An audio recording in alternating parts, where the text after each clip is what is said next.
What's going on, Tamers? It's your boys, Dan and Gino, the host of the one and only the DigiPod, the digital podcast. How you do today? Hanging in there, man. It's the last day of vacation for me, and not looking forward to going to work tomorrow. But hey, who knows? Maybe this snow that's coming through will make it so I don't have to. another off day for you, man. Must be nice. I hope so. I don't want to hear it. You had a whole week off. Sir, I worked last Monday. I worked a struggling at home Monday. All right. Yeah, real rough. The work from home life. God. I know, right? I'm all right. I'm exhausted today, but it is what it is. Back to work, back to the grind. Unfortunately, I'm off Friday, so that's that. This is what I'm saying, man. The luxuries of having a shit ton of vacation days, and then you don't use it for anything because you don't have anything to do. And then the last couple of months is you just kind of spread them out and just be like, yeah, I'm only working 4 days a week basically for the rest of the year. Pretty good. I did that too. I had last year I had something like 30 plus sick days saved up, and I'm like, I'm just gonna start using these because what am I doing realistically? So my job, it seems like my job doesn't give a lot of sick days.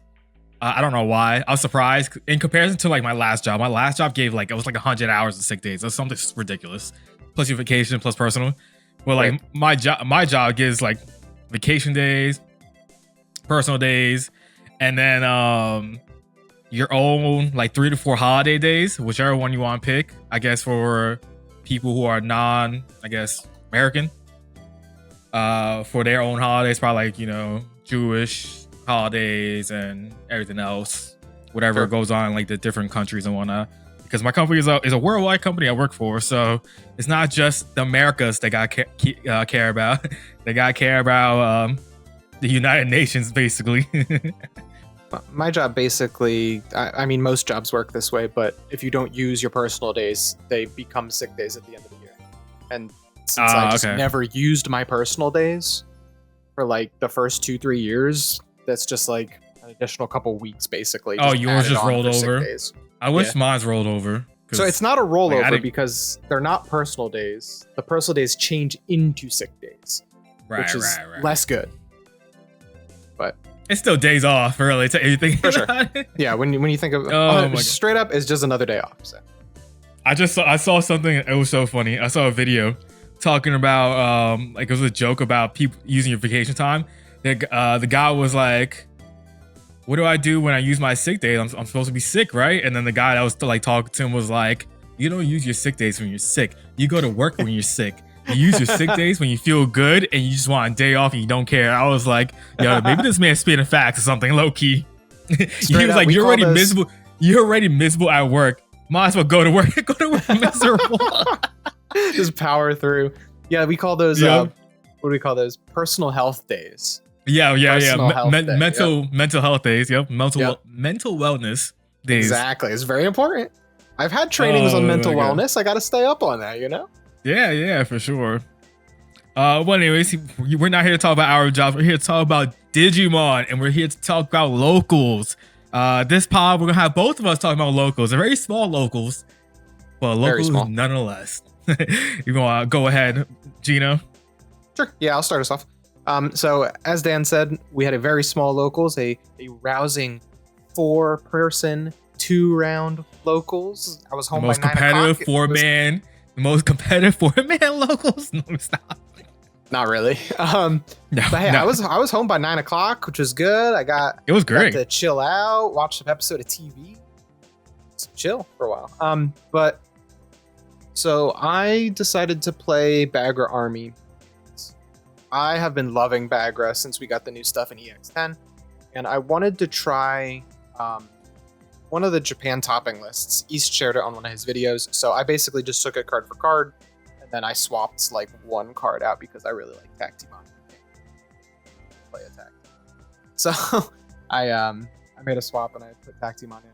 And I like some of the cards. I like some of the stuff that list is running, but it's also not the way I like the deck running, which is interesting. I don't remember the key differences from yours and the JP list.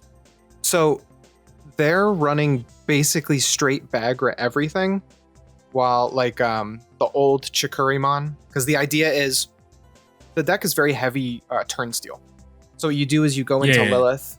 Lilith says end of your opponent's turn, kill something or whatever. Basically, you use Lilith when something dies on your opponent's side of the field to play Chikurimon, which then kills itself, gets a search, and then you get another memory potential turnstile. So the deck is heavily focused on turnstile. It's running 3 Blastmon, 3 Lilithmon, which is it's a lot because that means you're on 3 Blast, 3 Bagra, 3 Lilith, and 2 Darkness Bagra, which is even more megas than I was running in my old list. My old list was focused a little bit more. Too. Yeah, he was on 2 Darkness Bagra. I ran 3 in my old list. And my list was more focused on I was running Skull Knightmons and I was running Deadly Axemons so that I could cross into Dark Knight or just Evo into Dark Knight, and then I could get some cheeky Sec +1 chip damage. I was running the promo one that plays you for free. So the deck is good, don't get me wrong, and I think Bagra's in a pretty good spot right now, realistically. It interacts really well with Tamers. As long as you get you down, like turn 1, turn 2, you're able to just crack back really quickly, especially combined with Tagiru, and the new Dual Tamer is really, really nice for the deck, allowing you to grab stuff from trash or from your hand and then get more draw. The deck actually draws really well now, due to all of the sources that say, hey, when these are stripped, draw a card, combined with the Tamers.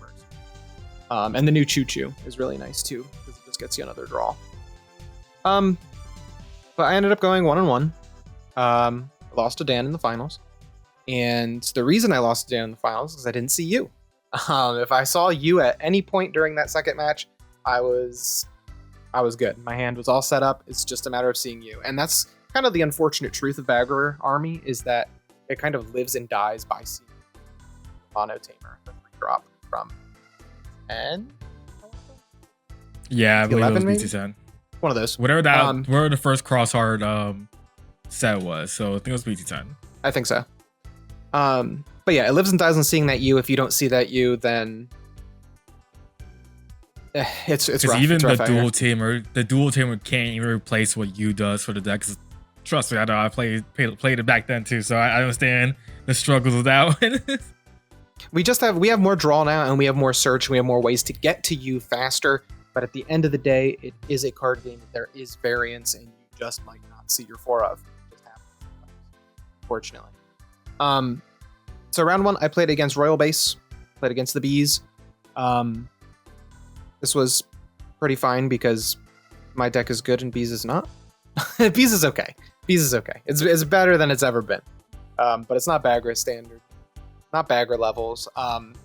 At one point, my opponent was into Tiger Vespamon Ace, and then gave me a Quartzmon Ace on top of that.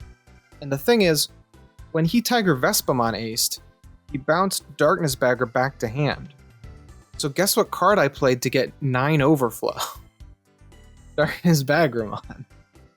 So, he played Quartzmon in both of our games. I won that one 2-0. And both games I just tucked them under Fae and said I'll deal with Fae later if I ever see another Darkness Bagger. Or because stunning all my Tamers shuts me down a little, but you doesn't need to suspend to do his effect, so doesn't really matter too much. I really want to try to find a way to fit Digital Gate Open in, but it's so tight. Anyway, so that was a pretty easy 2-0, and then played against Dan. Dan is playing that Dark Animal Mastamon deck with a couple tweaks, and very interesting deck. It has some explosive power out of nowhere sometimes. And game 1, I saw the nuts. I opened turn 0 with Shoutmon King version into either Tagiru or you. At the next turn, I had another Tamer down in 3 bodies, or 2 bodies, and then I did Blastmon, forced his 5 that he raised too early to swing. I stole turn, and then I swung with Blastmon, and because his effect says until the end of your turn gain Sec +1, I was swinging 3 checks with Blastmon. I had like 2 more bodies on the board, and Dan's like, yeah, I'm scooping. Like, Let's go Yeah, next. it was just no point at that point playing it because it was like the way the deck is and the way that hand was. I was like, yep, yeah, it's just nope, not happening. And then I'll actually just pass it over to you at this point because you can talk about the two matches you want a little better. I will just say the last game, again, I didn't see you at all. And so I had all the cards in my hand to do whatever I wanted to do with them, but I just never had a you on the field. And by the time I did, it's just 1-2. For sure. Side note real quick, I got breaking news real quick. Breaking news. We got a TS Shellmon that just got released. Oh, snap. And this boy's, or this girl, I should say, is cracked. Your turn with any of your other blue Digimon with a TS trait unsuspend. This Digimon might Digivolve into Venusmon in the hand, ignoring level. Whatever the Venusmon does is going to be crazy. Is the Shellmon yellow? No, it's blue. Okay, so it can't go into... Yeah. It can't go into the old Venus, so we got to see what the new Venus does. One of your other Digimon... Oh, end of your turn. One of your other Digimon, the TS trait might unsuspend. You just force yourself to warp. That's crazy. That's awesome. Yeah, take a quick jamming swing, because it's a fish archetype. It's going to have jamming in there somewhere. Yeah, right. And then just unsuspend it and go straight into Venus and do whatever nonsense that's god, that's hilarious to me. Blue Venus is going to be interesting. Yeah. I guess it'll probably be blue-yellow. Probably. I would assume as much. Back to standard things that we're talking about. Back to our regularly scheduled program. Yeah. Yep. So Gino mentioned it. I was playing Dark Animal Mastermon, which was a list I think that like won. I don't know if it was a locals or like a regional or something in JP. I almost copied it 50 for 50. There was some different things, like I didn't have 4 Mastermons, I had 3. I brought down Protoform to 4 to 3 in that list, and a couple of very small minor changes. The biggest one that actually was very clutch for me, I think, was putting Grand Dracmon in. That card did so much in our matchup, that's for sure. Yeah. Especially when he let it live for another turn. The value you get on that card when it stays around for an extra turn is crazy in my opinion. So like that 5 cost Evo feels like a lot, but when you can go, when you can play something out, go K, Evo it for free from the trash to a 4 to a 5, that sets up another play where you can play another rookie and you go from one stack to like 3-4 pretty easily. It feels really strong. And the fact that because it's all works really well together, surprising. Like even Mastermon, so your main go-to is get your X lines going into it, Evo into the Mastermon as long as you have a set of 4s or a set of 5s. Mastermon forces everybody to be at 3 security. When you do that and you have like combo go and you're just comboing out, you can win at that same moment. I don't think I necessarily did that against Gino because I never had like perfect situations where it was like, yeah, I'm gonna win this, I'm gonna go into this Mastermind and just win right now. But I had it where I could set up for like the following turn to win. Whether that happened or not, that was a different case. But I definitely felt like I was able to set up for that win. I definitely did that against my first opponent, which was playing Beelzemon. And being able to just go swing with anything and just all turns go, all right, I'm gonna send you ace to security, just give me free overflow memory is clutch. Yep. That happened quite a bit. And then it's so funny because like if you don't pop off in that same turn sometimes and like they're trying to counteract you and they're trying to deal with your board situation, they attack or something, you kind of like give them security again. Because like I had plenty of times where I think I did it to you where I put you to 3 and then I went up to like 6 just because it's like, all right, cool. Oh, you attacked it to me. All right, cool. I will put you in security and keep you there for a little bit or something like that. And then sometimes that second Mastermon is going to do the work because now you you know what's that. You know what the bottom security is. Now you're trashing the rest of the stuff that could be potentially dangerous during that situation. And now you're just like, all right, this is a clean sweep. I know what this is. Barriers is strong and whatnot. So it's really cool. The other cool thing about the deck is Skull Bellucimon. Skull Bellucimon is Goated card. So good in that deck because one, it makes you have a DNA target for the Mastermon, because Mastermon is not just Lady Devi plus Answer Woolmon. It is yellow plus purple. So that means that gives you that DNA target when you have a Skull Bellucci plus a usually a Cerbex or something like that, or Cerberusmon, whatever it is. And then on top of that, because you DNA, you reset all those like mem gain effects. So sometimes it just feels crazy strong when you're just popping off like that, and whatnot. Yeah, that's and like the big thing. The big thing about that deck is that, first of all, even though you're evoing for 5, you have so much memory gain. Both times, so like, both for Mastermon and for Grand Drac. Right. Because you're probably playing a body out, you probably have gained 2 memory, so realistically, it's probably a 3 memory play. Yeah, maximum. And yeah, that, and also combined with the other thing is like, oh, why are you using Mastermon? Like, you're not going to have 2 same level in stacks. So yes, you are, because it's an X antibody deck. So you're always going to have either Dober X, or you're going to have Cerb X if you're not able to get the play off. Yep, exactly. And on top of that, the reason why this deck works, in my opinion, is the underrated, the sleeper of BT23 set, the boy with the shortest name in the game, K. K is crazy in this deck with a combination of, again, this is about to sound crazy, Ipmon. I didn't realize, like, at first, when I first was learning the deck, I understand what it does. I've been playing for the last, like, 2 days or so. And the first day, I'm just like, all right, like, I get the Impmon, you play the K out, whatever. But when you can, like, go from play Impmon off of Serve X, Impmon effect, play K effect, delete self, evo the Impmon into a 4, and then, like, you keep going or somehow, like, it's so, like, cool, like, the interaction you could do with it. I'm in love with the deck, honestly. The deck is super fun. It's very, I'm not gonna lie, it's not like a beginner-friendly deck. It's not something where you're going, 3, 4, 5, 6, call it a day, I win because I just OTK you. You can OTK, and if you have the perfect hands, GG, you got it, dog, like, with that deck. But there's so many, like, intricate lines that you can do that's, like, not your normal, because, like, I had a game with Gino where I went...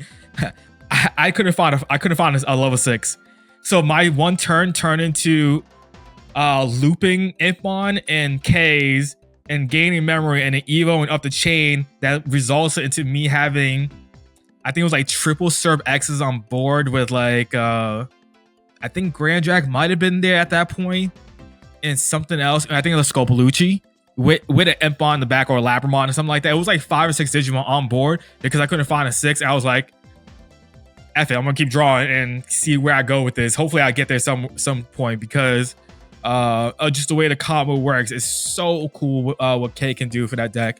The whole deck is going outside Mastermon is Dark Animal and Undead. If you're wondering what the Undead is, Skull Bellucimon is Undead, which actually Grand Drac can evo over for 4 instead of 5. That's the only card you can evo 4 of, which is funny. But it just works the way it does in our games, so I didn't know. Because I never evoed over Skull Bellucci with Grand Dragon. It was always Serb. That's why it's the Serb X. That's funny. And a little sleeper of a card. Oh, let's have it at a higher number, but the deck is pretty tight. Cerberus Werewolf mode is a really cool niche combo that sometimes happens. So Werewolf mode allows you to play a level 3 purple or blue Digimon from your source or from the trash. So again, same concept with Cerbex, you're gonna play most likely your Impmon to play out the K and, like, so on. But he has a cool inheritable where it says balance your opponent's level 3 to the hand when you play something. And so when you go into Grand Dracmon states all turns when you evo from the trash, you kill your opponent's lowest levels Digimon. So if you, let's say he has a 3 and, like, he has like 2 5s on board, werewolf mode effect will bounce to 3, and then like end of turn K Evo something, and then boom, kill your 5s and call it. And now I just board wipe you. That happened in my first round against Beelzemon, which was pretty cool. But yeah, I'm super fond of this deck so far. I'm really liking what it can do and whatnot. But anyways, round 1, I played against Beelzemon. I won that 2-0. Game 1, he was slow at the gates, and he tried to set things up, and I went into Mastermon, put stuff in security. I trashed his rivals and Ayamako, and sheesh. In the first 5, so the first top 2 was that. And I was like, oh, this is fantastic, great. And I kept putting like his Wizardmon or something in it, and then eventually I just OTK'd him when I got full board presence. Game 2, he had a little bit more comeback because he started milling and he started hitting on the mills. But if you have Mastermon on board and you don't immediately deal with it, and that kind of what happened, he swung to security while realizing, and I went, all right, cool, I'm gonna send your Wizardmon into security because you touched my security. How dare you? You know? And I had a point where he was playing out Impmons and set up for the Beals Ace play because he had 20 or more. And I actually let him Beals Ace me one time just so I can get the free overflow, because I was like, all right, cool. Because I knew the way my hand set up was, I knew I had like another free Mastermon popping up. And so I ended up doing that. I trashed like another like 2-3 security, put it in security, and then I just kept turning. And I think I OTK'd him because once you have the Cerberus Mon underneath, you give things rush, you unsuspend, swing, give something else rush, and like you keep going that route until you win, basically. And that's essentially what happened. So I ended up winning at 2-0. And then finals, played against Gino. Game 1, cooked. I think that was like a 5-minute game. I saw the nuts. Yeah, that game happened. I was like, yeah, I don't think I went into game 2. Like, if that happens every time, if this is how his deck, because ironically, I just was playtesting against it the night prior, and none of that had happened. So I was like, I really just had the God hand that game. Yeah. And then game 2 happened, and that was a bit of a slog fest, I think. Like, it took both of us a little bit to get there, but I did get there with Mastermon, and then I went to Grand Jack. And I know Grand Jack was around for a little bit, which was causing you issues with it. Plus, Mastermon kept telling like your Toromon, let's just put you like, no, go that way. Or no, I think that's when I started setting up Cerberus Mons for blockers. So that because your collision and retail, I will have retail as well. So I was trying to make sure you didn't force the collision onto like Grand Jack, because I was trying to keep that alive to like do combos and stuff like that. So I remember the big thing that I had a problem with is that you had the Grand Dracmon on the field, and I didn't have any way to remove it because I didn't have bag rate. Yeah. But all I had in hand was Blastmons. And the problem was, I was like, oh, I can go Blastmon and then try to go for a turn steal. But the problem is start of main phase. Yes. You'll Evo first and gain enough memory that I can't turn steal you back. And so I never ended up doing a Blastmon play for that reason. And that was also the same because I remember we were talking about it. Because of the starter main effects, I had 2 starter main effects. K plus Cran Drac, which will allow me to Evo from trash, which causes the all turns effect to pop your Blastmon too.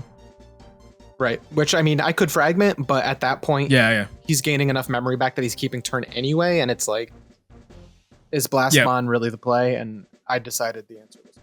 But then it makes you lose out on your like effect too as well, forcing you to fragment. Right. In the sense of I don't get the effect. DP boost in the Sec +1. Yep. So I ended up winning that one after a while.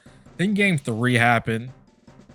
Game 3, again, he didn't have his use. Is that when you started playing Dark Knightmon? Because I don't think I saw Dark Knightmon in game. I know Dark Knightmon didn't pop up in game 1, maybe 2 towards the end, and then really I know 3 Dark Knight came out, and then you had the Psychmon plus Tagaru on board, I believe it was. You know it's bad when I had to Evo Dark Knightmon into Bagramon. Whenever a Bagra army player has to do that, you know things are rough. It's down bad. But I mean, it was like board controlling me because he put my this is the Labra, or was it like my Yeah, I put your werewolf something. mode under Labra. But I also had Massamon underneath there too, or some shit like that. It was like double because like you so funny. like it was funny. It was just how the stack was looking. It was hilarious looking. Yeah, because I tried to kill the Labra and swing, and you had doubled bagger at that point, and I was like, all right, if he decides to redirect, cool, it'll die. If I hit security, I'm probably dying, and I could get back the grand. Was it maybe it was a Grand Drac or something? I don't know what it was. I know it was the Grand Drac. Yeah, the Grand Drac was werewolf tucked under there, mode. and I knew you wanted that back. Yeah, because that was the only that was the only 6 I had, and I swim into security and hit like a tamer or like some shit. I was like, I got killed in my own way now. And then eventually, because that was the same game where I went like a nut turn where I was like, I couldn't find the 6 because I trashed. I think one mastermind was in security, and now I know blue. Maybe I evoed the first one or something, but I needed a second one or Grand Drag, but I couldn't get to Grand Drag because Grand Drag was only trash. So it was just a matter of me finding like Labramon or Cerberusmon, which I couldn't do because of the way the game was going, and I had opportunities to go with Cerberus, but again, sometimes the way the game state goes, you have to try to like defend a little bit more instead of being more offensive. So that's what I was trying to do. And so that led me into having a turn where I went into like Cerbex, play Ifmon play K, and I had like double K already. I had a K prior, so I just kept looping Ks basically, I think it was, which went to like Ifmon into another Cerberus, into Dober, into Cerberus. And then I played like another one out, and I just kept going because I kept mem gaining, going from like 1, passing to 1, going to 0, going to 1, going to 0, and so on. And then to the point where I think it was like triple Cervexes on board, with Skull Bellucci, I think it was, and like a Labramon. And I was like, well, I think I had one maybe blocker, maybe. But I was like, if he has it, he has it. Like, he just gets rid of his whole board or whatever, or he just games me right now. He couldn't game me, but he was trying to make sure he didn't die. And then legit on the last draw, because I had 3 cards left in my deck. That draw was the maximum I was looking for, and then that ended up sealing the game. It was because literally I was able the to do last card, wasn't it? Yeah, it was the third, the third to last card. Oh, yeah, okay. yeah, I had 2 more cards after that. Yeah, got you. Drew into the Massamon, DNA popped off, and then I was able to go for game. Sometimes really the Massamon. Early game, of course, it matters for trashing their security. But like, if you're like mid to late game, you don't care about the effect in that deck. At least what you really care about is you're able to play a 5 for free in that deck, which is crazy. And then because it's like, then it's just a snowball because you go Massamon, play Cerbex, effects, play a rookie, effect, do something, effect, Evo, and then you just climb up the chains and stuff. But yeah, deck is super cool, super fun. Super exciting to keep playing it. Maybe I'll play for, at this time of recording, maybe I'll consider playing it for the 1K tournament. Ooh. We'll see. I doubt anyone's gonna be playing that, so maybe Definitely I'll consider it. But yeah, all right. That was local. Local was fun. Love 4-man tournament. Hopefully next week will be a little bit more. Hopefully. I mean, on the plus side, we got to play a whole bunch of fun matches. So I got to play my Gamamon Rush deck that doesn't run runs a single level 6 because you're just punching at the level 5 level.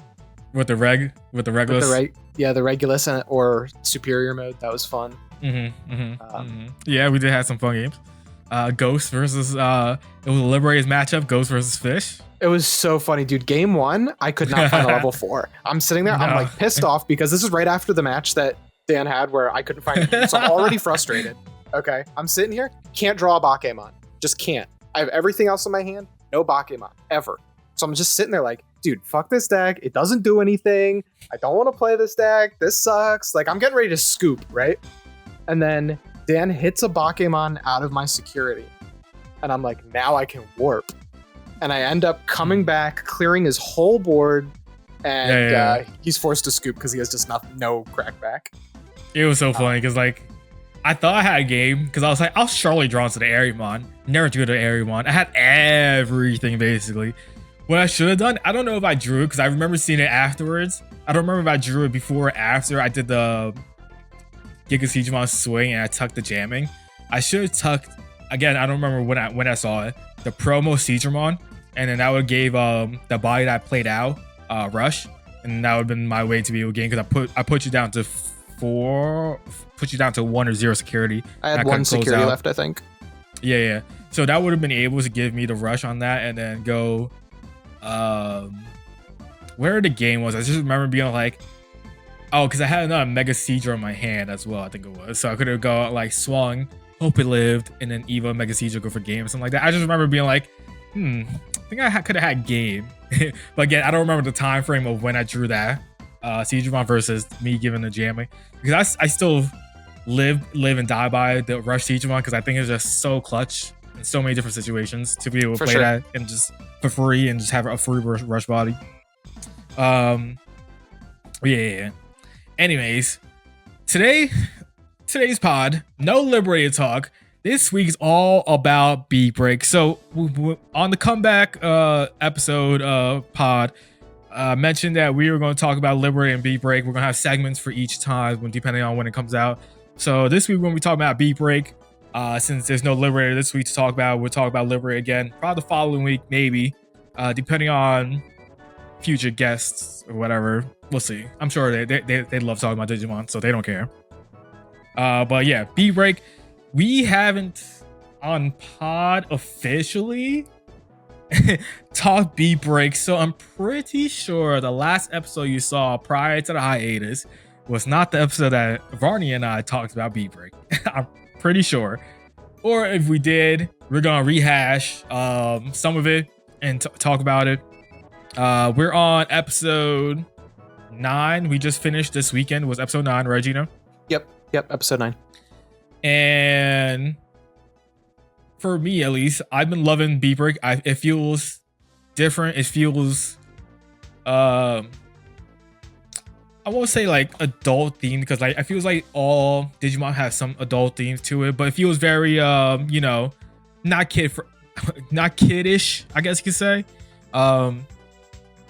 Because I remember the first episode being like, yeah, we're right in this. We got the plot ready. We know what's going on with the main character and his Gekomon and his brother's pseudo dead and stuff like that.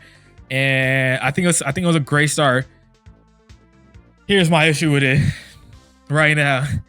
They're taking way too long, and they have perfect times, in my opinion, to have that Gekomon digivolve into a champion level Digimon. But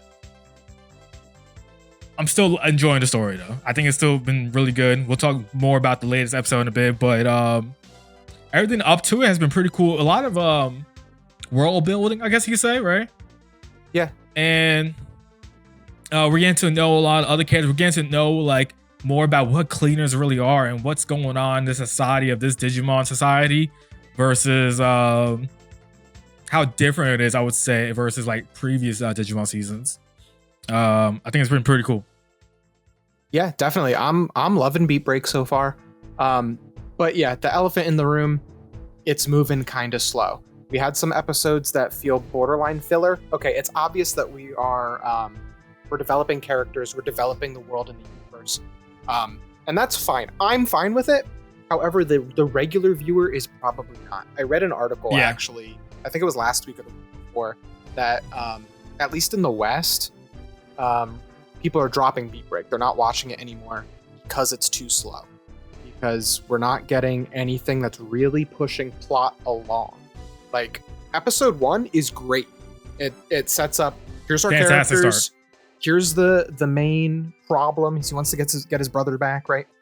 And there's some sort of shadowy organization that is behind the scenes. And also, he's going to become a cleaner. We're going to learn what that is and how that functions in the world. Awesome setup. Really good. Even the next couple episodes where we're learning about him, like, I don't really want to be a cleaner, but I guess I have to be, otherwise I lose Gekomon. And Gekomon's really my only way to my brother now. And this is the only way that I can save my brother. And this cleaner group actually is connected to his brother as well. So he has like those two things, like I have Gekomon who's connected to my brother, and the leader of this cleaner group, the Glowing Dawn, is friends with my brother in some way. And we don't really know what that connection is yet, and it's going to be interesting when we do find that out, I'm sure. But so our main character's like, okay, I need to get together with this group and save my brother. And he's a very kind of a self-centered, introverted sort of character who like really only cares about his brother and himself. His family bonds are really there's close. Definitely been some times where I'm just like, you're so annoying. Like they're trying to help you, like let them help you, you know? And they're so nice. They're all so nice. So nice to him. And he wants to be such an asshole to him for no reason at times. It's like, dude, come on.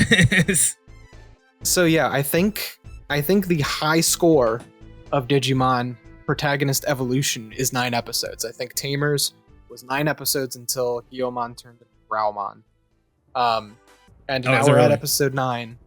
And but I think that the difference with that, I think, with Tamers was that yes, Guillaumon took a little bit to digivolve to Growlmon, but I'm pretty sure Renamon already had digivolved into QB, and same with Terriermon.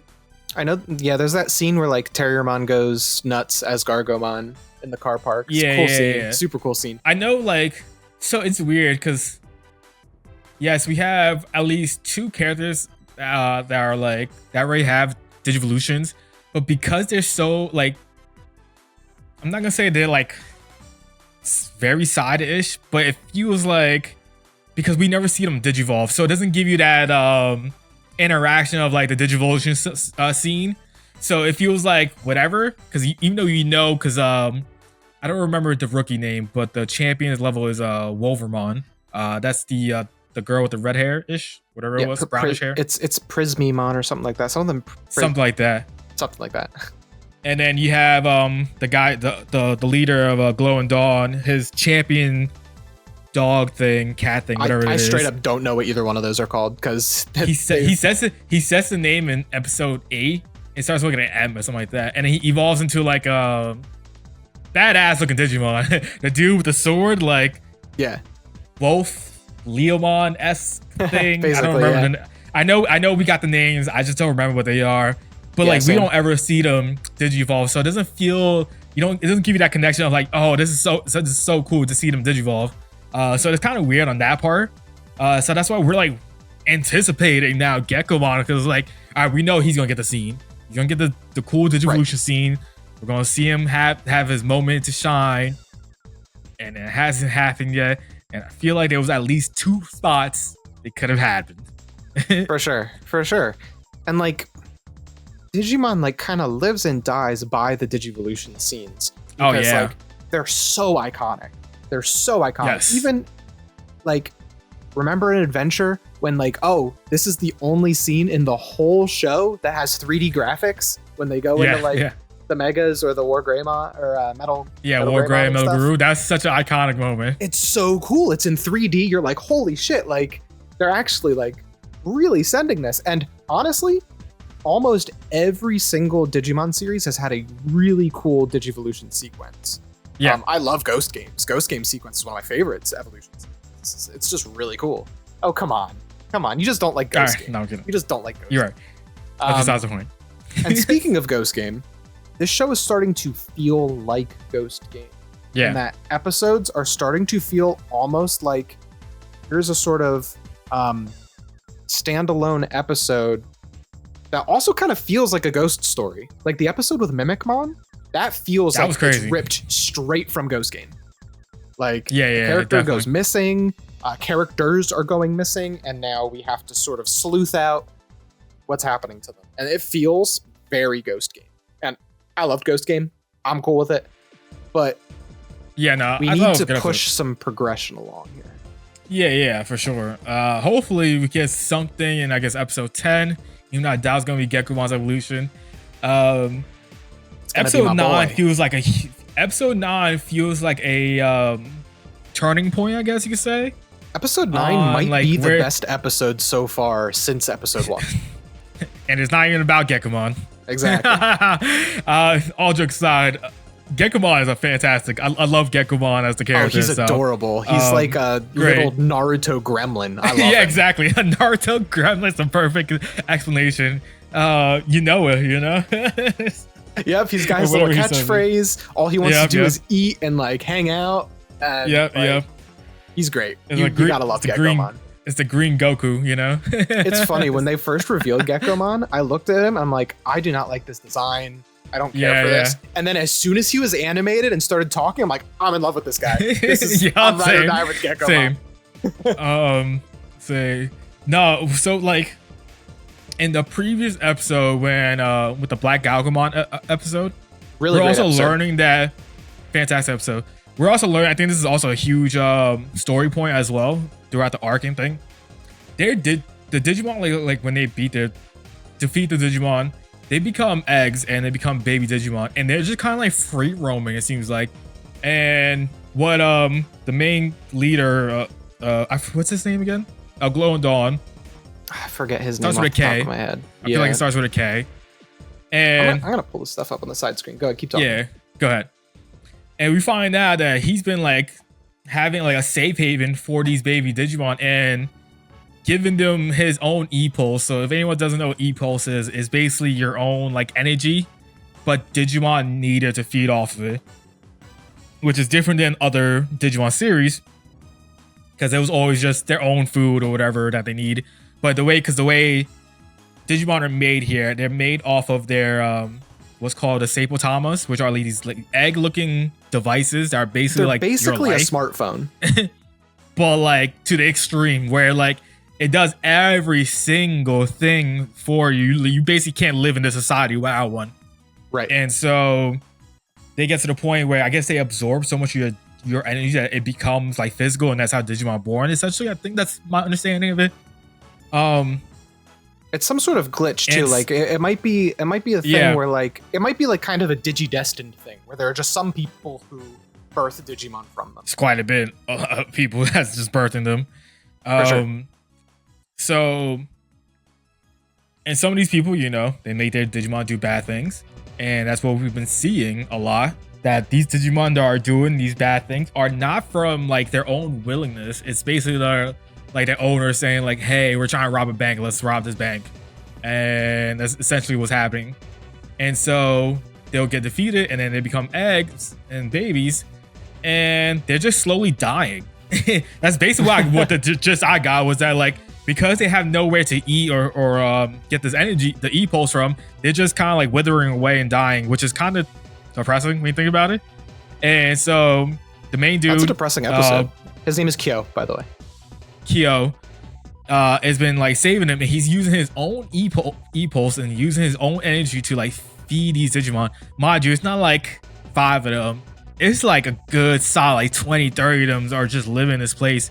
And he's doing this by himself. He goes out there, like, I guess they said like every other week or something like that. I believe that's what he said. So he's just basically, doing this by the himself. idea is that cleaners. So when you birth a Digimon, your options are give it up to the government, or become a cleaner. And then cleaners go and basically hunt down the people who didn't give it up to the government and didn't become a cleaner. So who are basically using Digimon for their own means and purposes, like Dan mentioned, robbing a bank. Usually bad things, right? If you have a magical power monster that can hack into things, are you going to use it for good or for, your own benefit? Right. Like, all right.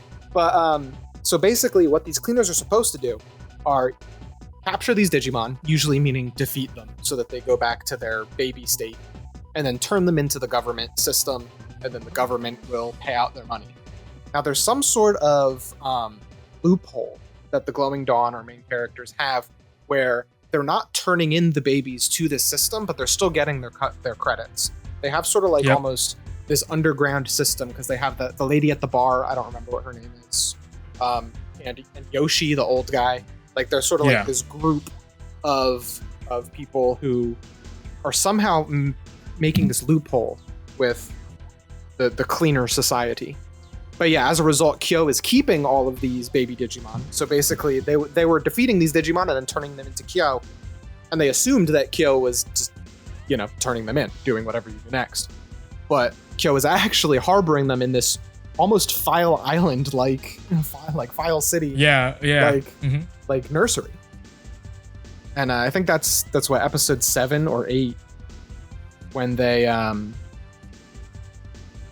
discover that, and they basically it's really cool. The Glowing Dawn has this really sort of family feel to it, And so they're all like, why are you taking on this problem by yourself, Kyo? Like, we're a family. Let us help you. And I really like that. I like how the Glowing Dawn is coming together. And it's interesting because the main character, Tenma, he kind of makes it like a new pack, too. He had his brother, Digimon. And his parents are missing, dead, whatever. We might learn what actually happened to them later. But if we don't, we just know they're not in the picture right now, and they're assumed dead.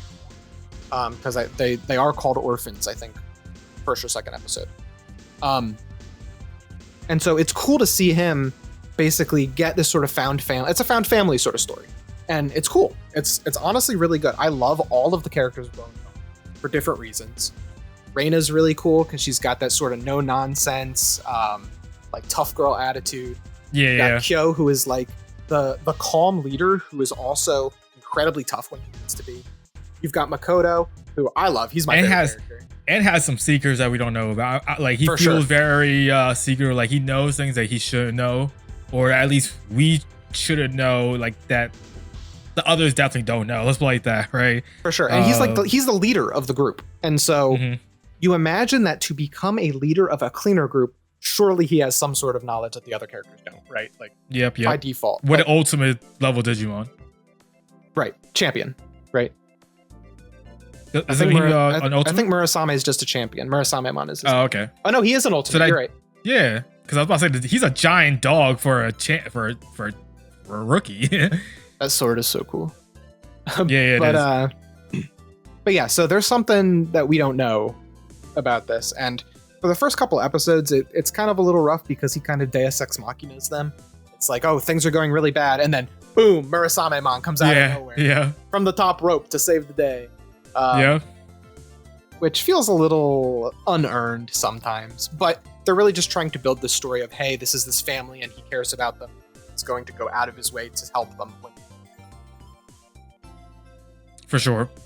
Then we get to episode 9. Again, might be the with my favorite character. I'm hoping this is like a changing point where we're going to start like ramping up on the story and we get more craziness, because this is about the what's his name?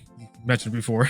So this is a perfect episode. This is a Makoto episode. So he is the youngest character in the group, and who's also the richest, low key, or was the richest. Right. So things that this episode does great. We get some great character development. We get some great lore on the world. So basically, we've been on the outside of this thing. We've heard about it in several episodes. Something called the Shangri-La Egg, which is basically like a top society where people who are rich or powerful live in perfect harmony and unison, and everything's great there. And the rich become richer, and there's this class divide, right? Because every episode up to the Shangri-La Egg episode, we've seen that Japan is kind of run down. It's kind of slummy. Things are just like if you see Tenma's apartment, it's just like this, like basically a shack in like this who knows district. When they go and do the Pandamon episode, that's like one town that's being basically destroyed. It's like, so the Shangri-La Egg is basically another city within the city that everyone strives to be. And we learned that Makoto, so we're going to spoil episode 9. Perfect utopia. Right. We're going to spoil episode 9 Spoiler. Yep. Spoiler. So if you haven't watched episode 9, pause, take 22 minutes to go watch it. It's great. And then come back. But Makoto, we learn, was a member of this high-ranking family. And correct.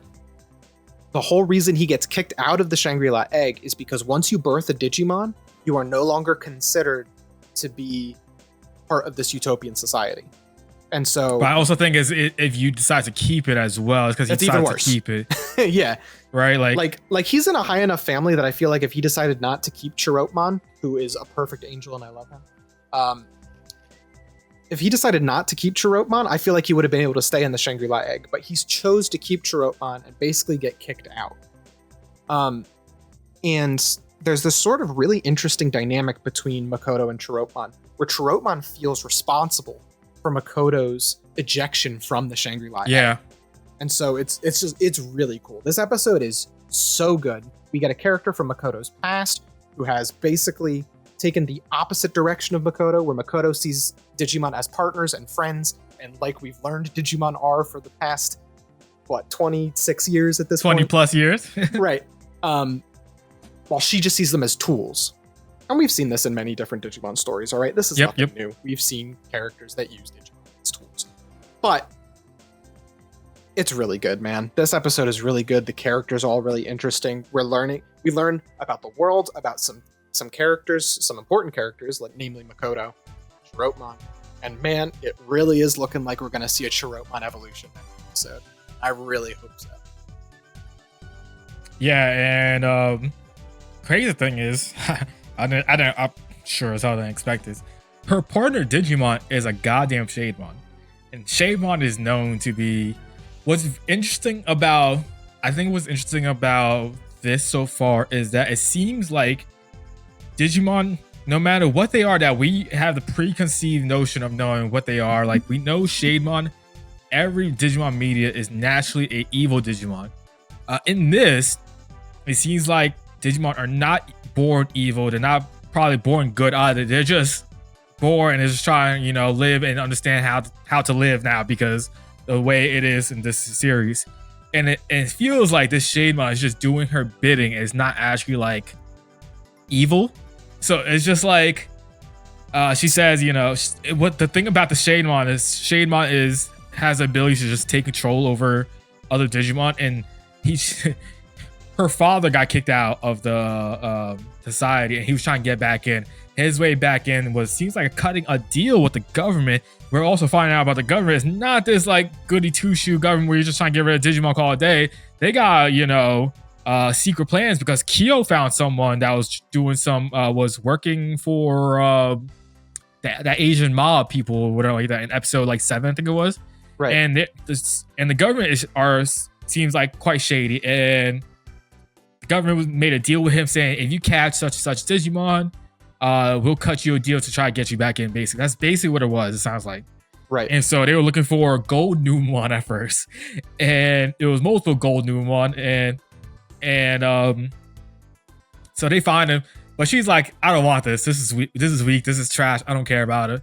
Let's go find a new Digimon. And comes to find out that the Chirotmon has a bit of a bounty. Not that it was his Chirotmon, but Chirotmon in general, because they are a sensory type Digimon where, if you want to hack a bank or something, that's your go-to Digimon. And whoever the father was talking to was like, yo, there's a Chirotmon? Bet I got you right now. I'll get you what you need and yada yada yada.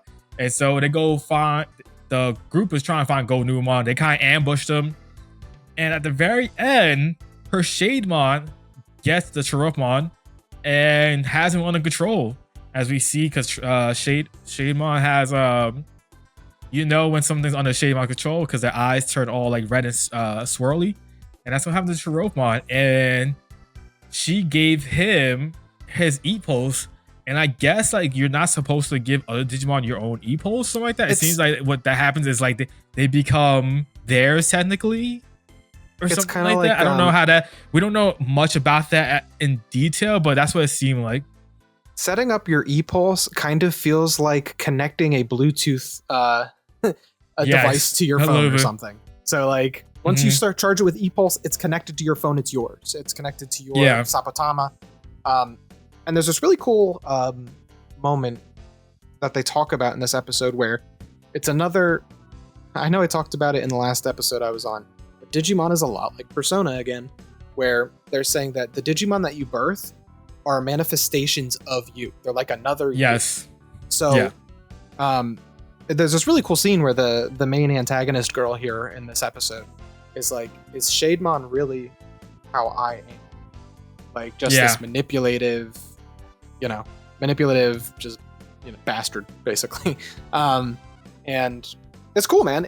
There's so much good stuff going on in this episode. If you dropped it already, I'm sad for you because get back to it. You're missing a great episode. And it seems like things will ramp up.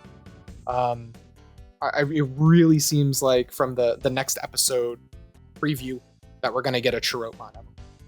So Yeah, Fingers I crossed. would assume so as well. Hopefully we do.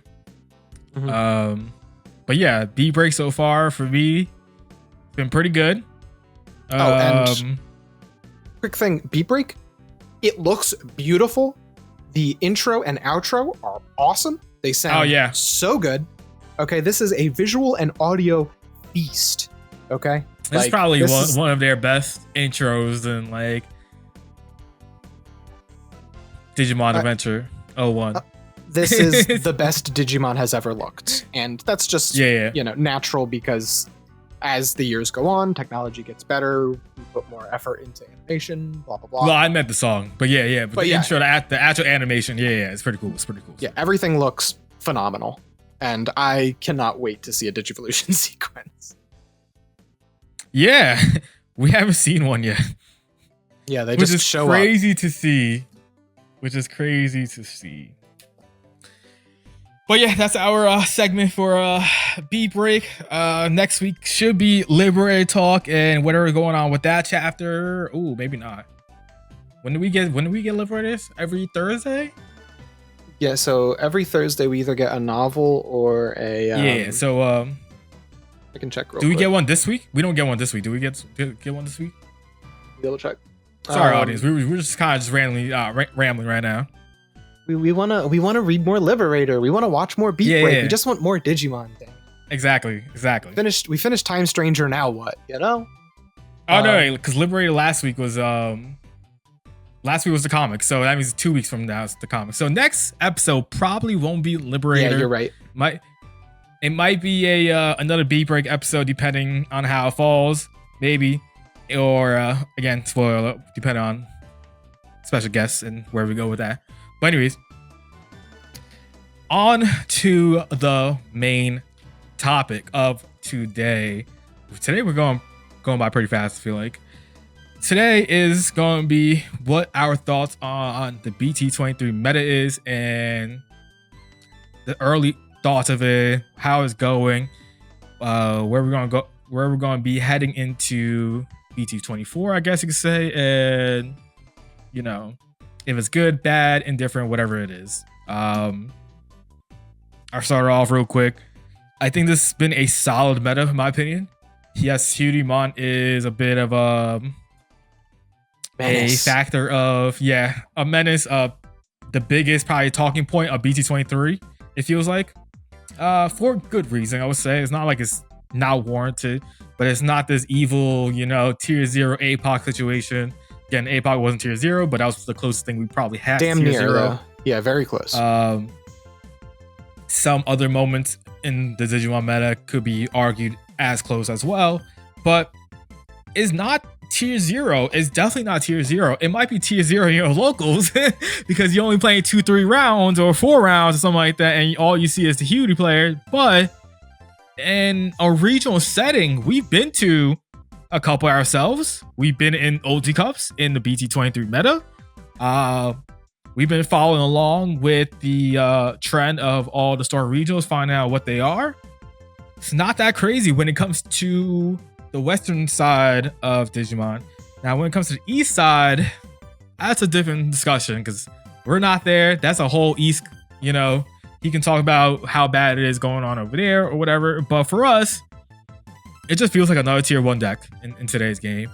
And in my opinion, because there's so many strong decks, this is a very diverse meta, I should say. And I think that's a good thing. It's not a bad thing at all. It feels like, correct me if I'm wrong, it feels like there's a lot of tier 1 decks. Like, I get that you want to focus probably around Hudie and you want to have countermeasures into that, but man, there's some other decks that's just like, this is winning. This is also winning. This is also winning. This is also up there as one of the stronger decks in this format, which is kind of crazy to say because we usually I know you haven't gone as far. You go far back as BT12, I think it is, right? Yeah, I started playing like competitively from 12, BT10. right? BT10. Okay, 10. My first deck I ever took to locals was a blue flare deck, and didn't do very well. But So usually in like prior metas, so you basically seen this in BT10. That's quite early. Even before then, usually it's about 3 decks. It's like usually a triangle when it comes to Digimon. Triangle meta. I don't feel like a triangle meta. I feel like it's like a hectagon or something, or octagon or something when it comes to the game right now. It's very freeform, yeah. Which I think is good. What do you think so far? Yeah, no, I agree. There are a couple of really strong decks. Is Hudie warping the meta around itself? Yes, the best deck always does. You see people are putting Crimson Blaze in their red decks. They're putting Congo in their black decks, specifically to counter Hoodiemon. And that's okay. It's okay to have one best deck that we're all teching against. Right. It's not like... Let me ask you this. Do we need to emergency ban something right now, Dan? As of this moment? Yes. Yeah, just ban everything. Everything that's tier 1 just gotta go. Anyway, no. I don't think so. No. Exactly. I think we're in a pretty healthy meta right now. We have a couple of decks that are... You're gonna see them in top 8. Those are like Hoodiemon, Jessmon, Royal Knights. Rox might sneak in there. A couple other decks. Mastamon is on a tear right now. Yep, Gallant as well. Gallant, of course, yes. Can't forget Gallant. Simple and effective, right? And then you'll see...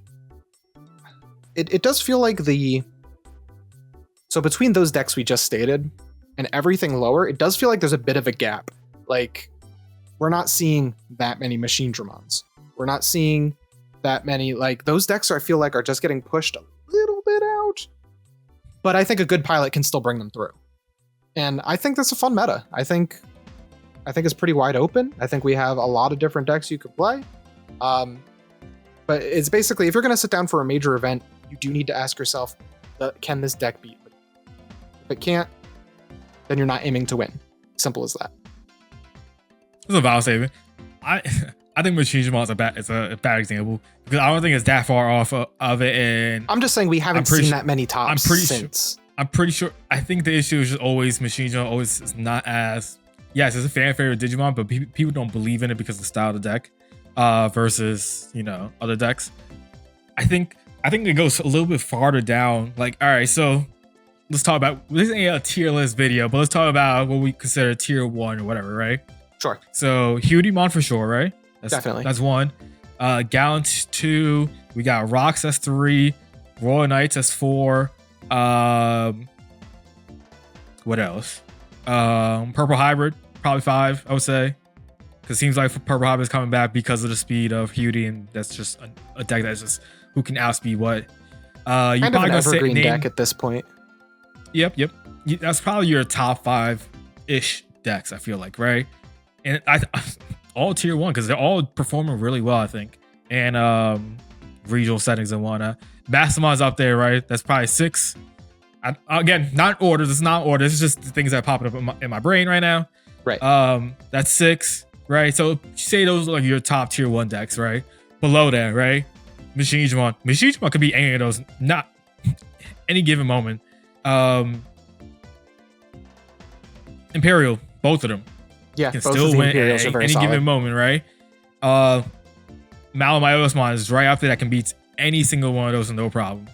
And then what else? After that, I think that's where the drop off is. After the 10 decks, because I'm totally missing. Oh, Galaxy. Galaxy can just be any of those decks as well, right? I feel like maybe outside of those 10 decks, there feels like there might be a drop off. But then there's also decks that might not just be people aren't trying because they don't know if they work, right? Like I also didn't mention Magnamon. Magnamon X can win right now as well. It feels like just because so you the said nature what? of the Maybe deck. 10, 11 decks. 11. If there are 10 or 11 decks that can win a major event, that's a really healthy meta. And I think, again, I'm not even mentioning what possibly could just knock things out, wow people without realizing. Like, has anyone tried Diaboromon in this meta? Maybe, maybe not. Diaboromon can still do things, There's actually, I have the Digimon meta list open, and there is one. Hilarious. There is one great. Diaboromon in here from... That's fantastic. A little bit ago from Brazil. It's got a 4-0. So it's probably, I mean, these Nice. are probably not Right. like regional level events, but Oh, I forgot the biggest one that I almost forgot. Jesmon. Jesmon's a tier 1 deck right now. Whatever version you want to talk about as Jesmon, either one, yeah. Jesmon, or Turtle Genku version, that whole pile of cards is a tier 1 deck. There's no questions about it. That I was about to say this is part of the conversation of decks. So that's 7. I would say 7 tier 1 decks in the game right now, because you got to worry about Jesmon as well. Jesmon is like I say, it's a problem. It's definitely an issue for certain decks to deal with, for sure. It'll smack you up if you're not ready for it. Yeah, for sure. And we named now 12 decks. We didn't even name Omnimon. And Omnimon can just OTK you out of nowhere, and it doesn't matter Omnimon's as still well. very good. Omnimon is still a very strong deck, and I would not be surprised if our boy Cliff, when in the 1K tournament is coming up, I would not be surprised if he's a top 8 finalist. I hope I don't see him. I don't want to play no Omnimon. I don't want it. Actually, no, I lied. I played against it and I have no issues with it. But his might be a little bit, will probably be a better version than previous Omnimons I played against. And again, that's 12 decks now. Is Omnimon tier 1? No. Is it tier 1.5-ish? Probably. Maybe on the bottom end of that. Maybe. But fantastic deck. Again, I could keep naming decks like these. Right. A lot of decks, even like these, like the mid, quote unquote, like the mid decks are very strong decks in today's game. It's just like, it's one of those things like, are you willing to put in the time to learn the deck, to understand what this meta involves? We just saw someone win a Dark Master OmniZoo deck. He got his invite. I think he was 3rd place, something like that. He cooked Hudie. 3rd place. He went 5-1. Yeah, no, it wasn't Hudie. He lost to Hudie. That's what it was. But he cooked the Jetsmon. I think it was Omni. Maybe he won one against Hudie. I remember won something else. Yada yada yada. Like, he did that with a rogue ass deck versus those decks, and some of those were 2-0 wins, which is impressive. Like, any deck can, as long as you're willing to put in the time and learn it, can win it, in my opinion. Like, Blackwood Greymon Ace, strong ass card. Like, what does Omnimon do against a Blackwood Greymon Ace deck? You know what I'm saying? Like, in that sense, where matchups matter, and if you get those good ass matchups, you just never know. In this meta included, right? There's also, I just had in my head that we missed out on Examon.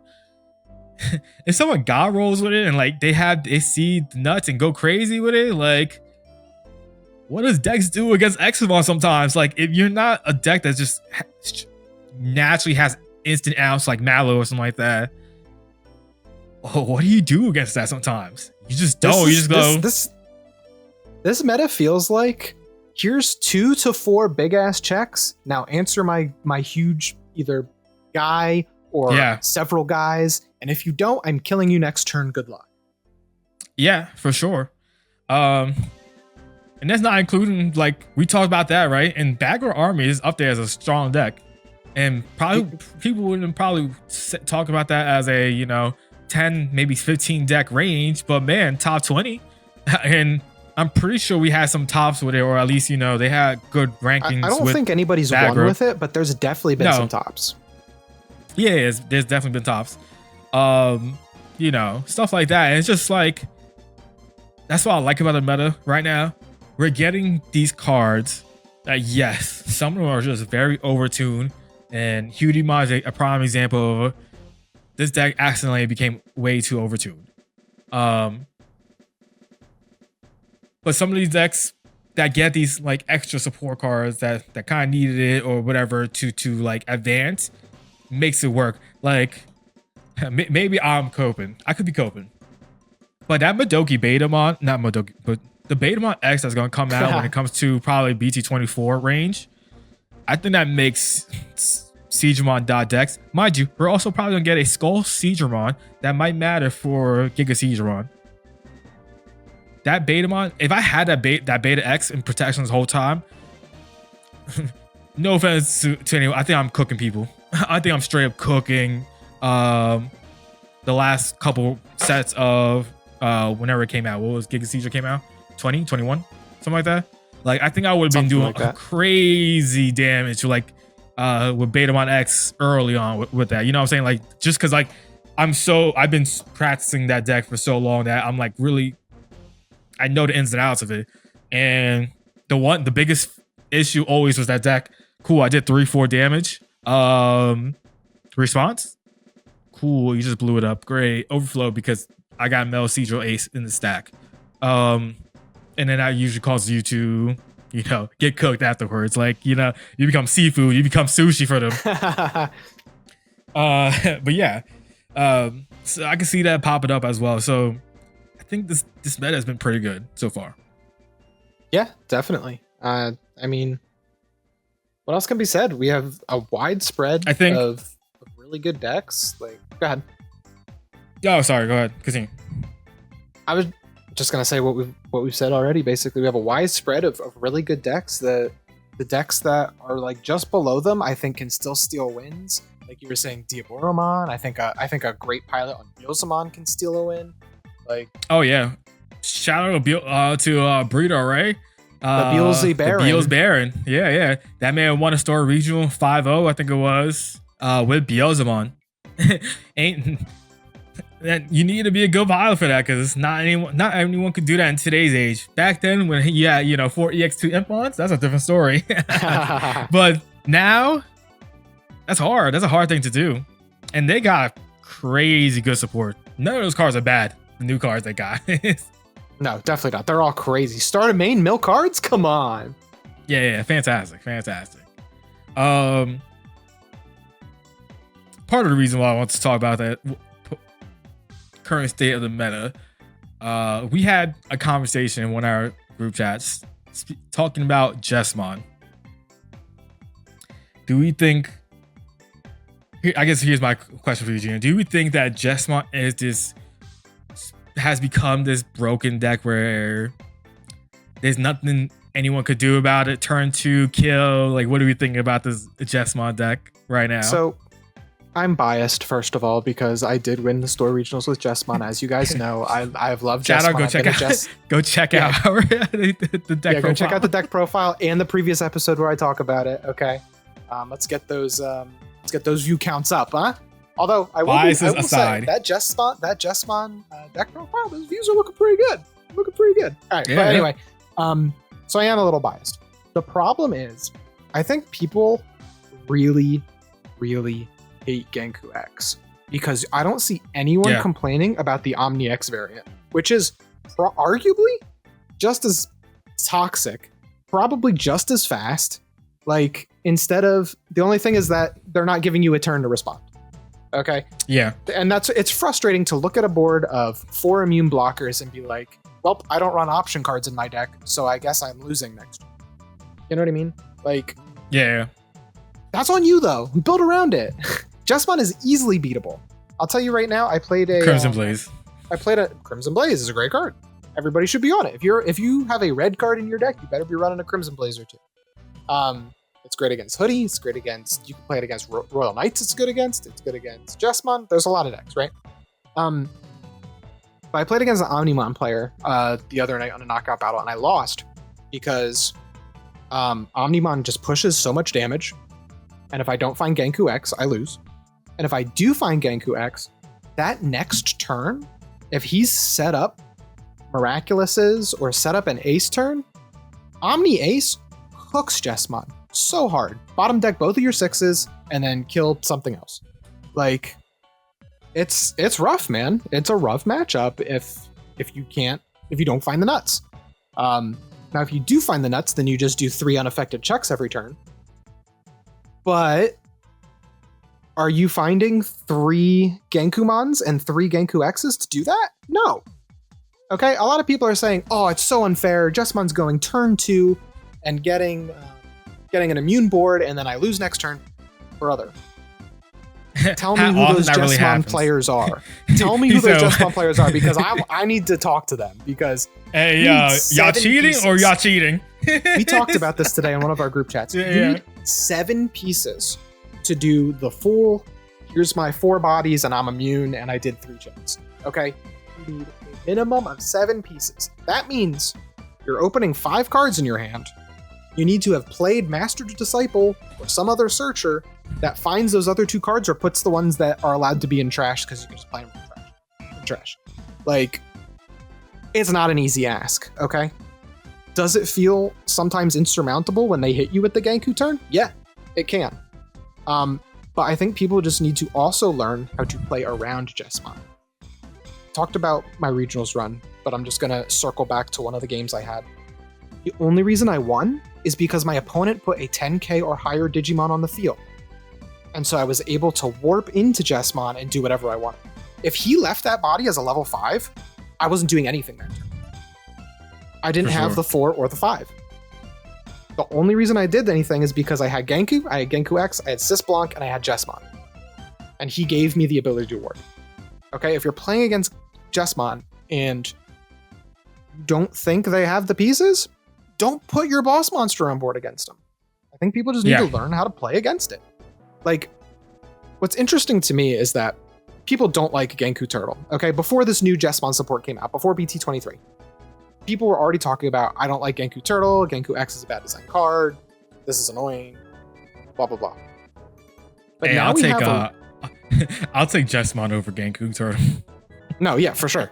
But now that Jessamon, now that we have a good Jessamon to punch with, and now that we have something for Genku Turtle to protect, now people are upset. Yeah. And if Bandai listens to people and says, okay, we'll put Genku X to 1, you're just going to see Jessamon do the Omni X thing instead. And you're still going to hate it. You're just going to hate it for a different reason. And what Gino means by the Omni X thing, he means usually what they're going to do is maybe like, they're going to do 2 chip damage. Then they're going to do the combo. The combo is going to go into Jessamon. They're going to play the sister mons, yada, yada, yada. He has Alliance, and then he has the inheritable to Alliance. And then when you use the effect of the seal, you get to Evo into the Omni X. That Omni X keeps the Alliance checks, so 3 checks, and then you do your end of turn swing for game.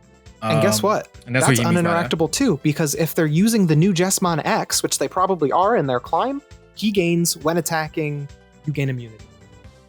If he's on top of Jessamon. One of your Digimon gains immunity. So you give it to yourself. Might as well, right? Yeah, exactly. You just boom, boom, boom. There's 3 checks, end of turn, swing for game. You'll hate it just for a different reason if you haven't played that version of the deck yet. Against that version. Yeah, for sure. Jessamon to me in the beginning, I thought it was cool. I thought it was way too unreliable. But after seeing it and like play testing against it a lot more, it's legit. It's very legit for anyone who wasn't sure what it was. For any listeners that maybe haven't played it or played against it, Jessamon is legit. Reasons why is because we have more cards that allow you search. So now we have a Huckmon that can search. We now have, obviously, Master Disciple. We now have a card that lets you draw, which is the Sister Mon's Gym. That gives you more ways to draw into those pieces that you might have found. And obviously, you have, if you're playing it in Jessamon, you don't have to, but like the draw one, was a trash one, draw 2, Sister Mon Blanc. You can play that if you want. I don't know. A lot of lists are on one of that. I don't have it in my list, but a lot of lists do. I mean, and it makes sense, right? You just access more draw power. You're going to be drawing when you Evo, climbing, and whatnot. You're going to do a lot of different things. And for anyone who played Jessamon from day 1 all the way, now, I might not have been playing it recently. I plan to rebuild it again, but I played a lot of it back then from day 1 on forward. And I remember, especially when we got to the GX, the first GX era of Jessamon, how very memory inefficient the deck was. Right. Your pop-off turn is passing 8 memory, and then 6 to 8 easy, no problem. Maybe you get a little bit memory gain here from the seal, here and there, nothing crazy. But now, that shit is so efficient. It's so much more memory efficient. You can even like keep turn if you're like popping off with it, like stay at 0 when you're doing it to do something else if you need to, which is kind of crazy because nowadays your climb up, your Huckmon, if you have the main stack, like the most effective stat going. You're gaining a memory when you drop your sister mods from the Huck, and I believe it's the Bow Huck as well, right? So that's two memory. generally, you don't want them for your most efficient play if you're doing the Genku thing. Okay. Because Genku, you want to play Genku for 2 less anyway. Yeah. So either way, it's kind of the same. Yeah. But yeah, so it's a 7 memory play to do the whole thing if you have the perfect stack. And plus, that's not right. And that's you're not also putting into account if you're playing the Huckmon that says start a main, gain a memory, pitch something. Yeah. If you're running Master to Disciple, so you're evoing into Bow Huck for free. 1 less. Yep. Right. So at that point, then your play is 7 because you play Genku for 6. Everything else is free except for your 1 cost evo into Genku X. Not counting whatever memory you gain back. God forbid your opponent put an ace on the board against you. Digivolve it or pop it with CL if it's 4 cost. Yeah, for sure. It's really efficient. You get to do damage and become protected. And plus, like your system mods make you evo for free as well from hand or trash. So it's like you get the best of both worlds over here now. For sure. That or trash is crazy. I love my girl sister mod block. That's just crazy how good it is. Plus, you get the defensive, like you mentioned, obviously about the defensive aspect of the deck, but you also get the new seal that lets you say, hey, when I block, you're getting de-digivolved, which could stop your whole play, honestly, if that happens. Absolutely. With all that being said, do I think this is the most unkillable, unstoppable deck ever? Absolutely No, not. I don't think. I think it has a lot of countermeasure. You need to, like, when you're playing against it, it's one of those things where it's like, all right, the moment you know you're playing against Jesmon, you need to go, 1, I gotta go fast, obviously. 2, have the countermeasure to set up, like, if you know they're gonna get you good, you gotta be ready to, when they give you 4 or 5 memory, that you gotta have the answer if you're able to or attempt to win. 3, if they it becomes, in my opinion, from my experience, it becomes, do you have it? Yes or no? Because I'm gonna play this like you don't have it every single time, and I'm gonna win in that way. Does it work? Yes. Does it not work? Yes. it's both. Like, it's one of those things, like, you can't be scared of Jesmon knowing that you're playing against Jesmon. You have to go for it. You have to do things, because mind you, they're really not doing anything to you until they hit Jesmon, and they're not getting rid of your board state really at all. So if you have a board state already presented, sometimes they can't even deal with it. They're just trying to attack over you. They're just trying to attack past you and hope that you don't have no countermeasure at that moment. Besides, the only real removal per se is the Genku X digivolves everything 1. Is that what it is? So or Genku is it a certain amount? Genku X digivolves 1 target for 2. And then ideally your play is digivolve something 2, and then play Sistermon CL and pop a 4 cost. That's the only removal you really have besides really the only removal. Crimson Blaze and GX. Yeah. Yep. But you're not doing GX on your pop-off turn. You're saving that for a defensive or for a game ender. Which is usually they're playing the ace. I mean, if you play the OG GX, kudos to you. Nobody's on that. You got it. If you got it, you got it. I don't know. You know what I'm saying? Like, it's one of those things. Or you're doing a mix of Omni X plus the Genku X stuff, which is possible. Again, however you like to play it. But yeah, don't be scared to play against it. And if you see them do the pop off and they do their 3 checks with no Genku X, this is prime time to get rid of that. That is a fragile board. Very fragile. The only thing that's protecting it is now most likely the I have right here, the Atho, Rene, and Poor token, which is it has which is only deletion. Decoy only works for deletion. So if you can bounce it, any bottom deck bounce. Yep. GG, really. The deck is very glass canning if you don't have Genku X in it, which is, from my experience, it's like 50-50. They may not have the Genku X combo, and they may have it. And it's 50-50 whether I win after that. Honestly, there are games where I will go, shit, I never found Genku X. I was really hoping to draw it on this climb. Yeah. Here's 3 checks. I still have 4 bodies on the board. but I'm not immune. I have maybe 2 blockers, probably a CL, and the rebooting, either the token or the Genku. Yep. And that is such a fragile board, and I've won with that board as often as I've had it dismantled.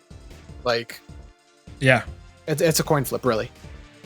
Because I'm giving you 5 to 7 memory to answer my board, and if it's not immune, you better use those 7 memory wisely. yeah, for sure. It's so funny because I saw there was a comment that was saying, basically saying like, who cares if I give you 6 or 7 memory? How are you going to deal with 4 or 5 bodies?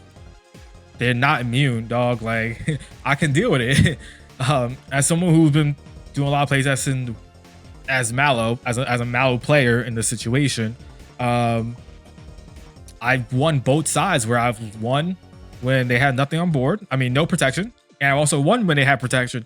Again, Mallow is a very different situation because I can go, if I have what I have, which is very easily I can, versus that matchup for me because we're both on a waiting game. We're both on a TikTok.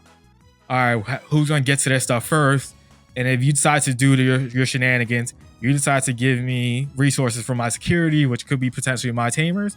And if that's enough for me to loop, all right, cool. I'm going to trash all your security. And now every time I swing, you're forced to block. And I have a very good chance of just breaking through all your blockers, which is going to be 4 or 5. Sure, I can probably do it. I'm probably going to have a rookie. I'm probably going to have Yukio. And every time I have the combo for looping, especially if I'm already in mid loop, I'm going four swings because now you're forced to block. Stuff like that. If you're playing again, Machine Mod is not technically tier 1, but I've seen tier 1 deal with that board before. It's very possible. They can wall up just as well as Genku X can force them to wall up, and so it becomes a staring game in that sense. And a lot of the top tier decks can deal with a Jesmon board. Hudie can because they have a broken tamer named Chitose that can just neg things to burn them to death, basically, right? Because it's not immune to tamers. It's immune to Digimon effects, and Chitose could go next 6. That adds up real fast. For sure. What else? Gallon could probably just swing through everything and maybe hope to the gods, maybe a little, but I'm sure they can deal with that board state for sure. They're gonna leave a neg 8 on something, which will kill off either a sister or a token if you want to do it that way, or you can weaken it. I don't know what Gallantmon players are playing anymore, but if they're still on that, they are definitely playing Crimson Blaze.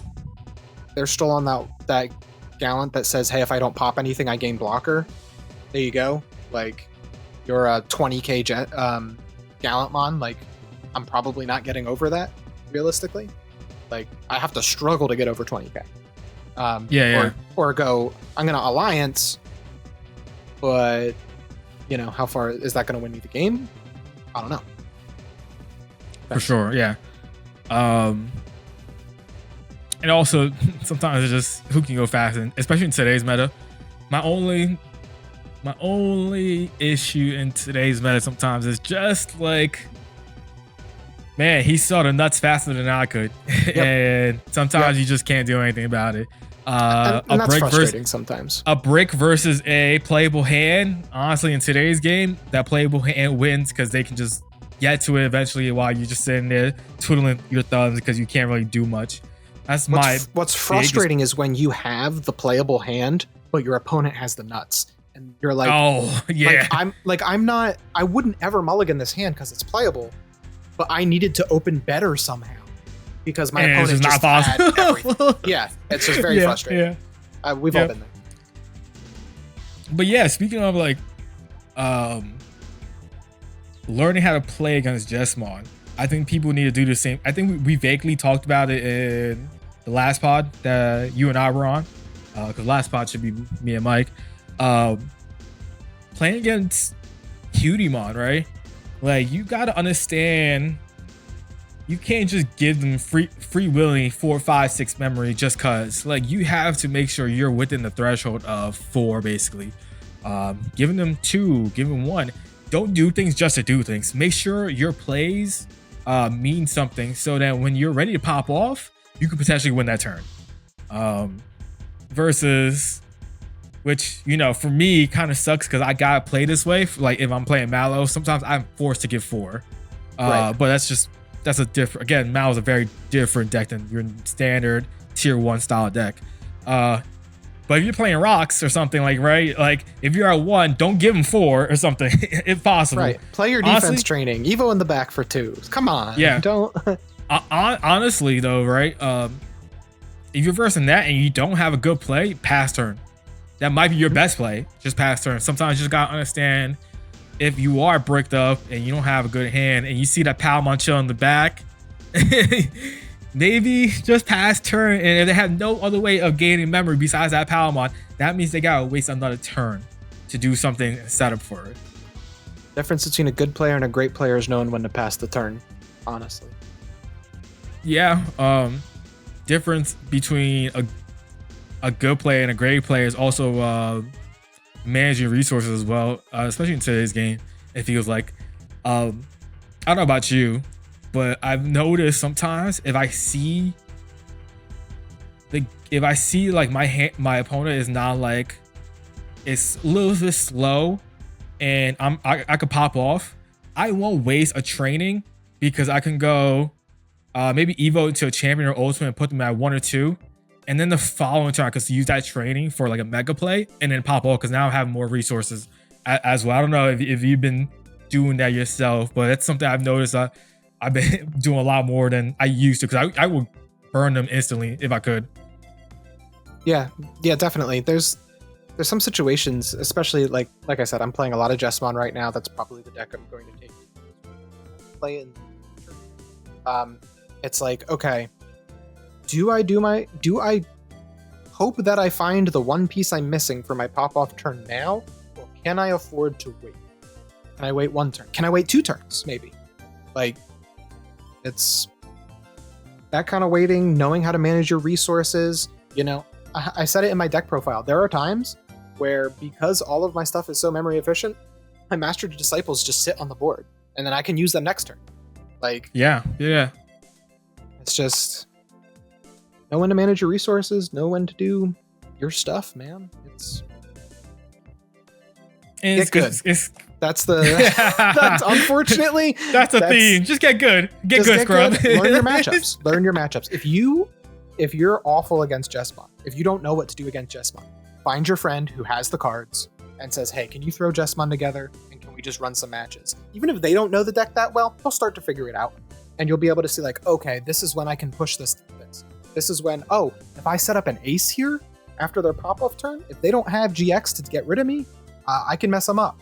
You know, that all they have is Digivolve as removal and GX, like, and not everybody's on GX. So, you know, learn your bad matchups, learn your good matchups. Just learn how to play the game, man. Just, you know, learn your matchups. Learn how to play your deck, and you know, before you hop on and start complaining about cards, see if there are ways to play around them. That's all I'm saying. I think a lot of decks have outs in today's game. You know, it's funny. For as fast as this meta is, this is kind of still BT23 meta talk / I think my issues with people complaining about the game as well is that it's kind of melded. Our topic has kind of melded into BT23 meta, and we don't like people. I mean, no, not at all. My issue, my thing is, it's funny how people talk about how fast this game is, and like people lose turn 2, and this deck can go turn 2 win, that deck goes turn 2 to win, and all this nonsense. When in reality, I feel like this meta, at least sometimes, is a little slow. Because when I say that is, a lot of times we are trying to search for those pieces and, you know, get those resources set up to do a burst play. So you're allowed to have, again, unless you have a god hand and, you know, you're able to find every single piece and you go Jessamon turn 2 and just say, you know, blow, right? Hold this, you know? Right. But like, this deck, the meta feels a little slow sometimes in that aspect where like it's all about making those resources. All right, I'm gonna play this boost, I'm gonna play this training, I'm gonna play a tamer setup. All right, cool. I spent 3 turns to set it up. Now my 4th turn, I'm gonna do something. And sometimes, because it's funny how it works, your opponent's doing the same thing too. So you go raise up, you do your shenanigans. Maybe you don't win that turn, but you're set up. Now they come back and do something to you. And now it's like, all right, are you able to make the comeback? And like these decks that are OTKing you, they're not doing it on turn 2. Almost never. Sometimes, sure. Okay, it happens. They get the God Hand. I've seen it. Okay, it does happen. But it's not happening very often. You don't need to go on the Facebook group and talk about how you just lost turn 2 to Hudie, because I guaranteed probably like that was a 2 out of 10 gave chance. Him 4 that was turn 2. Like that was a 3 out of chance moment that happened, and they just God rolled it. Like it's not going to happen every single time. Exactly. I feel like I was going to say something else about that. I feel like you were too. I know. Where was I going with that? Oh, so those decks that are OTKing you, they're doing it after setting up memory boost, training, cool boy. Like Gallant is killing you in 1 turn a lot of the time, but not before he's played cool boys, Guillemon searchers, or memory boosts, trainings. Like, it's not like they're not telling you I'm gonna fuck you up. Okay, pardon my French. Yeah. I've used a couple F-bombs. We're a PG show here, Gino. We're not the Varney show anymore. If you we're know? PG, I get 1, right? So we're not the Varney show out here anymore. You know, this is not Varney Rand. This is Dan Rand now. Let's stop. I apologize, Papa Bandai. Please. That's what we're trying for. But yeah, that's what I'm saying. Like, they are laying the foundation for how they're gonna beat your rear. Okay, and like they're not doing it on turn 2, man. They're not. Okay, Hudie might when they God roll. Okay, but most decks are not. And if you don't believe me, let me rebuild my Fenrir Lucamon deck. Let's hop in and let's play. Okay, let's do a no holds barred for Fenrir Lucamons, and I'll show you what it's like to lose on turn 2 and have no answer. But these decks do have answers. They're not winning on turn 2. For the most part. It happens, but for the most part, they're not. So, like, learn the decks, learn the counterplays, learn your deck. The best thing you can do is learn your deck the best. And after that, like it's the back of your hand. How your deck matches up into those best decks. Okay? If your deck is, I was going to say aquatic. Your deck's aquatic. Learn what decks you play really good against. Learn what decks you play really bad against. Are there tech cards that will help you in those bad matchups? Think about slotting those in. Like, that's all it comes down to. Know your deck. Know the best decks if you're going to play competitively. And if you're not playing competitively, what do you care? You went to locals and you got stomped by 4 Hudimons in a row because you were trying to play Ragnalord. Whatever, man. Make some friends. Hang out after, play fun decks after, like, I don't know. Hey, everybody locals is different. Everybody's paying to play. So if they want to play what they think is the best deck in the format, then they can with no problem. If you want to be paying to play, super jank, that's on you too, honestly. No one's going into a meta playing Mamimon unless they're a psycho like me, like it's just not happening. Listen, if you can't answer Senbon Dokkan for 9, look, you might be cooked. You might be cooked. If you're nice with it, you give them 9, you hit Prince Mamimon and a Thundermon, Prince Mamimon hits Dia Mami, and Mami hits a Monochromon, you're ready to win. That's all I'm saying. If you can do it, you be nice like that, then so be it. But or you could be like me, like another dumbass. I decided to play Edamon in a Hudie format, and the idea in my head worked, but on paper, garbage. Don't do it. I gotta do a lot of switching things out if I wanted to try and make that more competitive. But that's another story. But if you're the type of person that wants to play road decks, do it, but you have to adjust it to the meta. Like, you gotta adjust to the meta. You gotta realize that there are some metas that it's not gonna do good in, and there are some metas it will. Look at Dragon Links. Dragon Links is winning people right now. Yeah. Like, look at because they tell Hudie no. That whole deck is just no to Hudie basically. So if you god roll on your matchups and you play against Hudie quite a bit and you got the setup going, you're cooking them. Yep. Yeah, mind you. Look. Go ahead. I was gonna say, mind you, we didn't even mention Dragon Links in the top 15. Mind you, it's also winning or at least topping in regional events. Yeah, like if you are a rogue player, more power to you. I am most of the time. Okay, Jessmon was rogue until we got good support. Okay, damn it. But you know, just learn those matchups, learn the tech cards, and see if you think you can. If you can take it far, go for it. You know, be the guy that wins a regional with Deep Sabers. Like, yeah, you know? Deep Sabers is considered a rogue deck, and it was cooking people. And mind you, that's a strong deck. Aegis Digimon, busted. Like, Plesio play a Metal Teacher for free, DNA. Like, go into Aegis, play out, 3-4 bodies, and you go. Can you deal with this? Mind you, I'm probably gonna be swinging unsuspended anyways, and putting you down maybe to 1 to 2 security. Can you answer this? Oh, and Hoodie by the way, you don't have on plays, so no on plays for you. And then when you pass turn, you can't do what again? You can't factor in something. You're immune. All right. If you're underwater, they don't get on plays. If you're above water, you're protected. Yeah, right. Basically, right. God, I love Digimon. Yeah, me too. When it comes to the lore, stupid shit like that. That's it. I'm bringing Deep Savers to our 1K tournament. Yeah, you might cook. You might cook. It's if you play me, if you play against me and you play that, I'm probably and you get Aegis, I'm pretty sure I'm cooked. I'm cooked. I'm straight cooked if you playing that. Instant counter. Up. Like, what do I do? What do I do when you get Aegis out? And I'm just like, now on play effect? No. I don't think so. No, buddy, no. GG's. Yeah. I was gonna last point, because you mentioned it. What did I do? What did I mention? Digimon lore. I don't know. This is gonna be another topic. I'm gonna mention this real quick. We gotta talk about one day how Digimon lore is either breaking the game or fixing the game.